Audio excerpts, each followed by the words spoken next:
Destiny really is a funny thing, because if you told me 4 years ago that I would be in Afghanistan handing out aid boxes and helping people that need it the most, I would have called you crazy. And one thing that I've learned about Afghan people after coming here, they are tough and as resilient as the mountains that surround them. But another thing that I've learned is that resilience has its limits. Now, just a trigger warning, this is gonna get pretty dark. So if you're not in the mental space for that, maybe just click off this video. This story is about a 23-year-old boy called Abed who lost his father during COVID-19, leaving him solely in charge of looking after his family, of his mother and his younger siblings. Now, Afghanistan, it's not the wealthiest country. It's definitely rich in hospitality and kindness, but it's not the wealthiest. And so Abed made a living by selling pomegranates. But business doesn't always go well, and his father left behind debts that he was still paying off. And with all that hanging over his head, he was stressed out.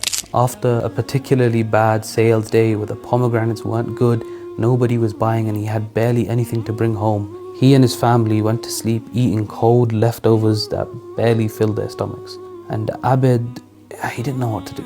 He sat in his corner of the room, no carpet, no heating, just a small amount of cloth between him and the concrete, worrying and worrying until his mum came in and said, "My son, don't worry, just go to sleep and we'll figure this out tomorrow." And so he does. He covers his face and says to his mum, "You're right, I'll head to sleep."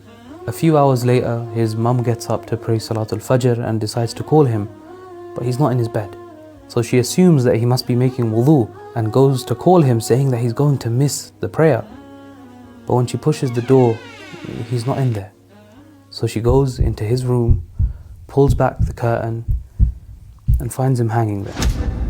He had taken his own life. Afghanistan's been in conflict for over 20 years, but sometimes the biggest victims of conflict aren't during it, but after it. With Abed gone, the duty falls to Handala, his younger brother, who is only 14 years old. So please, I'm asking you guys to give whatever you can to make sure this doesn't have to happen again. With the help of MIH and Isa Inspires, we're helping create micro businesses and provide food packages and winter clothing so that these people can get back onto their feet and live with the honor and izzah that runs through their blood.